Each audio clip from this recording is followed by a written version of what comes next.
الحمدللہ رب العالمین والصلاة والسلام علی رسولہ الکریم فاعوذ باللہ من الشیطان الرجیم بسم اللہ الرحمن الرحیم۔ سامعات السلام علیکم ورحمۃ اللہ وبرکاتہ۔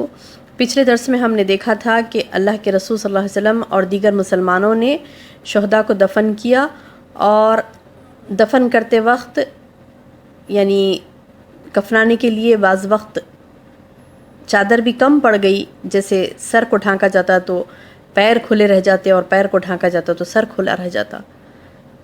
بعد میں کیا ڈیسائیڈ کیا گیا کہ سر ڈھانکا جائے اور پیروں پر اذخر کی گھاس ڈال دی گئی۔ اور ایک اہم واقعہ کل میں نے آپ کو بتایا تھا کہ حضرت حنظلہ رضی اللہ عنہ کو فرشتوں نے غسل دیا تھا، اور آپ غسیل الملائکہ کہلائے، یعنی فرشتوں کے غسل دیے ہوئے۔ تو بہرحال اللہ کے رسول صلی اللہ علیہ وسلم نے اور مسلمانوں نے شہداء کو دفن کیا اور ان کے لیے دعائے مغفرت کی اور مدینے کا رخ کیا۔ مسلمانوں کو یعنی محمد صلی اللہ علیہ وسلم اور مسلمانوں نے شہداء کو دفن کرنے کے بعد، ان کے لیے دعائے مغفرت کرنے کے بعد، یہ تمام چیزوں سے فارغ ہو چکے تو پھر انہوں نے مدینے کا رخ کیا۔ راستے میں کچھ عورتیں ملی جن کے عزیز و قریب کے رشتہ دار شہید ہو گئے تھے، تو نبی صلی اللہ علیہ وسلم نے انہیں تسلی دی اور ان کے لیے دعا فرمائی۔ ان تسلی دینے والوں میں جو سب میں مشہور ہوئی ایک خاتون، بنو دینار کی خاتون تھی۔ ان کا تو حال یہ تھا کہ ان کے شوہر، ان کے باپ اور ان کے بھائی تینوں کے تینوں شہید ہو گئے تھے اس غزوے میں۔ ایک عورت کے مضبوط سہارے ہوتے ہیں، یہ ایک عورت کا مضبوط سہارا ہوتا ہے یا تو بھائی یا تو باپ یا تو شوہر۔ یہ تین کے تین سہارے انہوں نے کھو دیے تھے، اور جیسے جیسے ان کو ان شہادتوں کی خبر ملتی تو وہ فوری یہی پوچھتی کہ میرے رسول اللہ صلی اللہ علیہ وسلم کیسے ہیں۔ سبحان اللہ۔ اور لوگوں نے کہا آپ بحمدللہ ٹھیک ہیں، جیسا تم چاہتی ہو ویسے ہی ہیں، یعنی الحمدللہ وہ ٹھیک ہیں۔ تو خاتون نے کہا ذرا مجھے آپ کو دکھلا دو، تو لوگوں نے انہیں اشارے سے بتلایا کہ وہ دیکھو محمد آ رہے ہیں۔ جب ان کی نظر آپ پر پڑی تو بے ساختہ پکار اٹھی کہ کل مصیبت بعدک جلل۔ سبحان اللہ، کل مصیبت بعدک جلل، آپ کے بعد ہر مصیبت ہیچ ہے، یعنی آپ کی سلامتی الحمدللہ، اس کے بعد میرے لیے کوئی مصیبت نہیں ہے۔ تو یہ تھی عزم والی صحابیات، سبحان اللہ، ہمارے لیے مشعل راہ ہیں۔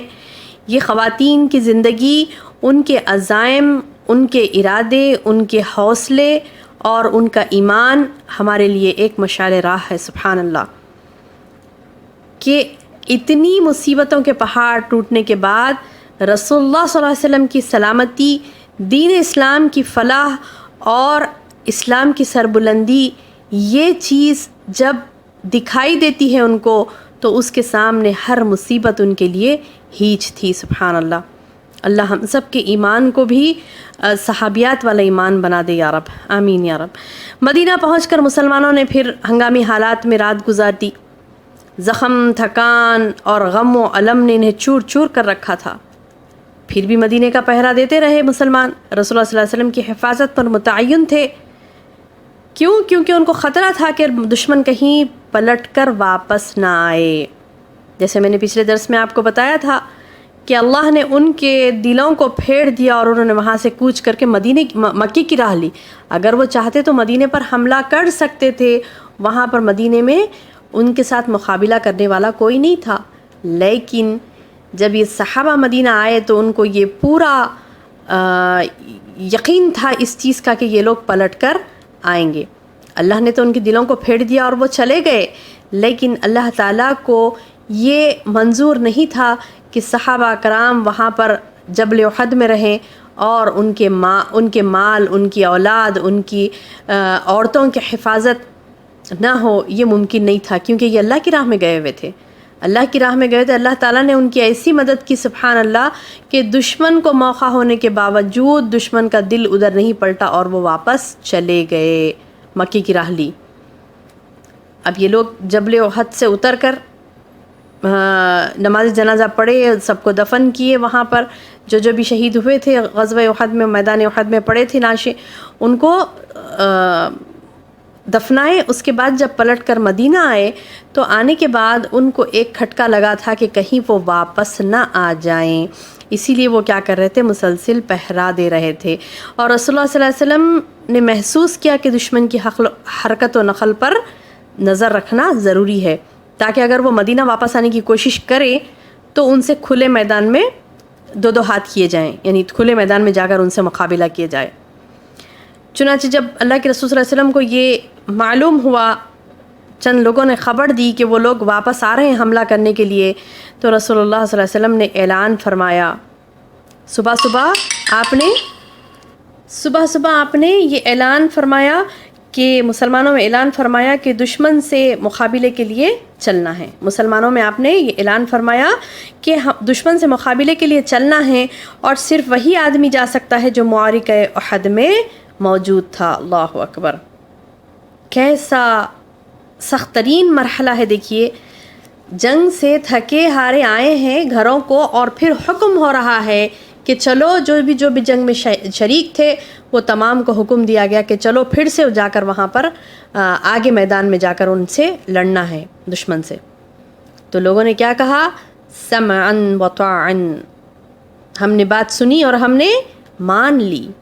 چنانچہ لوگ مدینے سے چل پڑے، اور مدینے سے تقریباً 8 میل دور حمراء الاسد نامی ایک مقام ہے، وہاں پر پہنچ کر پڑاؤ ڈال دیا. اب ادھر مشرکین نے مدینے سے 36 میل دور، مدینے سے تقریباً 36 میل دور مقام روحہ پہنچ کر پڑاؤ ڈالا تھا، اور وہاں مدینہ پلٹنے کے لیے رائے مشورے شروع ہو گئے. جیسے میں نے آپ کہا تھا نا آپ کو کہ وہ لوگ رائے مشورے کر رہے تھے، مدینہ پلٹ کر مدینے پہ حملہ کرنے کا سوچ ہی رہے تھے، رائے مشورہ کر رہے تھے، اور انہیں افسوس بھی ہو رہا تھا کہ انہوں نے ایک بہترین موقع کیسے ہاتھ سے جانے دیا. ان کو افسوس ہو رہا تھا مشرکین کو کہ ارے ہم نے کیا کر دیا. ان کو یعنی انتہا درجے سے ان کو یہ محسوس ہو رہا تھا کہ ارے یہ ہم نے کیا کر دیا کہ ہم اچھا موقع تھا ہم کو مدینے پر حملہ کر سکتے تھے، لیکن ہم لوگ کیوں مکے کی طرف آ گئے. اور انہوں نے راستے میں یہ ارادہ کیا، مدینے سے ابھی 36 میل دور گئے تھے، 36 میل دور پہنچے تھے کہ ان کو یہ خیال آیا کہ نہیں، ہم پیچھے پلٹتے ہیں اور جا کر حملہ کرتے ہیں، مدینے پر حملہ کرتے ہیں. اسی دوران معبد بن ابی معبد خزائی، جو رسول اللہ صلی اللہ علیہ وسلم کے خیر خواہوں میں سے تھا، حمراء الاسد میں آپ کے پاس آیا اور احد کے واقعے پر آپ سے تعزیت کی، یعنی آپ کو اس چیز کی تعزیت کی، یعنی آپ کو کہا کہ مجھے بھی افسوس ہے کہ اس طرح سے وہاں پر ہوا احد کے میدان میں. تو آپ صلی اللہ علیہ وسلم نے فرمایا کہ اے معبد، تم جاؤ اور ابو سفیان سے ملو اور اس کی حوصلہ شکنی کرو. یعنی ہمیں خبر ملی ہے کہ وہ لوگ پلٹ کر آ کر حملہ کرنے کی سوچ رہے ہیں، رائے مشورہ کر رہے ہیں، تم جاؤ اور ان کے حوصلوں کو پست کر دو، ان کی حوصلہ شکنی کرو. تو معبد روحہ پہنچا، معبد گیا روحہ، کیونکہ وہ اللہ کے رسول صلی اللہ علیہ وسلم کا خیر خواہ تھا. تو وہ روحہ، مقام روحہ میں کون ٹھہرے ہوئے تھے؟ مشرکین ٹھہرے ہوئے تھے، اور وہیں پر وہ لوگ ڈیسائیڈ کر رہے تھے واپس پلٹ کر آ کر مدینہ حملہ کرنے کی. لیکن معبد روحہ کو پہنچا، مقام روحہ کے پاس پہنچا، اور اس وقت مشرکین مدینہ واپسی کا پکا فیصلہ کر چکے تھے اور مدینے پر حملہ کرنے کے لیے تیار ہو گئے تھے. لیکن معبد نے ٹھیک اسی وقت پہنچ کر انہیں بری طرح ڈرا دیا، کہا کہ محمد ایسی جمعیت لے کر نکلے ہیں کہ میں نے ویسی جمعیت کبھی دیکھی نہیں. یعنی اتنی بڑی فوج لے کر محمد صلی اللہ علیہ وسلم نکلے ہیں، سارے لوگ تمہارے خلاف غصے سے کباب ہوئے جا رہے ہیں، اور تم پر اس قدر بھڑکے ہوئے ہیں کہ میں نے اس کی مثال دیکھی نہیں. اس طریقے کی باتیں کی معبد نے جا کر، اور اس نے یہ بھی کہہ دیا کہ میرا خیال یہ ہے کہ تم یہاں سے کوچ کرنے سے پہلے ہی وہ لشکر آ کر لشکر کا پہلا دستہ آ کر اس ٹیلے کے پیچھے سے نمودار ہوگا اور تم اسے دیکھ لو گے. یعنی دشمن تمہارے اتنا قریب. یعنی یہ لوگ جب پلٹنے کا ارادہ کر رہے تھے تو معبد نے یہ کہہ دیا کہ مسلمان ہی تمہارے پیچھے آ رہے ہیں، بڑے غصے کے ساتھ دوڑتے ہوئے آ رہے ہیں تم کو مارنے کے لیے. جیسے یہ سننا تھا،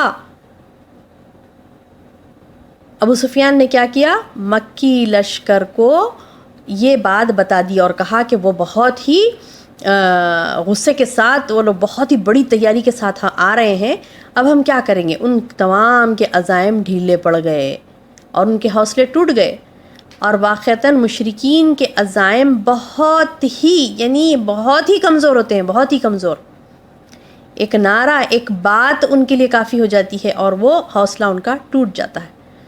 اب جیسے انہوں نے سنا، ان کا لشکر، وہ سارے لشکر کے عزائم ٹوٹ گئے، ڈھیلے پڑ گئے اور ان کے حوصلے ٹوٹ کے بکھر گئے، اور ابو سفیان نے فوری یہ کیا کہ چند لوگوں سے کہا کہ جاؤ اور جا کر مسلمانوں سے کہو ہم تو یہاں سے کوچ کریں گے ابھی، اور فوری انہوں نے مکی کی راہ لی، مکی کی طرف بھاگنا شروع کر دیا، اور ایک قافلے کو مکلف کیا، کہا کہ جاؤ اور وہاں مسلمانوں سے کہو کہ لوگ تمہارے خلاف جمع ہیں، ان سے ڈرو۔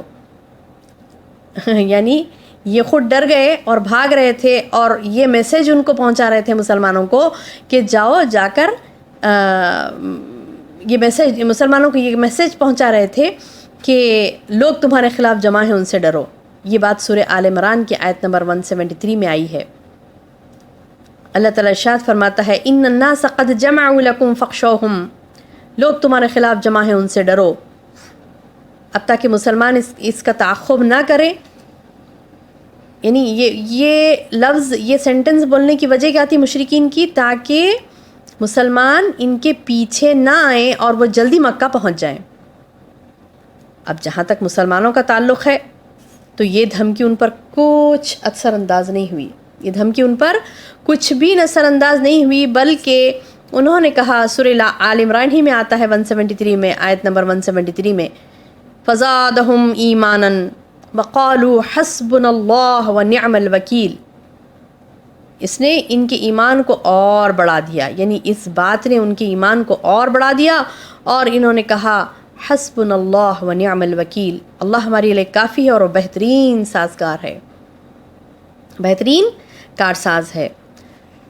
چنانچہ وہ اللہ کی نعمت اور فضل کے ساتھ پلٹے، انہیں کسی برائی نے نہ چھوا، فانقلبوا بنعمت من اللہ وفضل لم یمسسہم سوءا واتبعوا رضوان اللہ واللہ ذو الفضل العظیم، واللہ ذو فضل عظیم۔ چنانچہ وہ اللہ کی نعمت اور اس کے فضل کے ساتھ پلٹے، انہیں کسی برائی نے نہ چھوا، اور انہوں نے اللہ کی رضامندی کی پیروی کی، اور اللہ بڑے فضل والا ہے۔ سبحان اللہ۔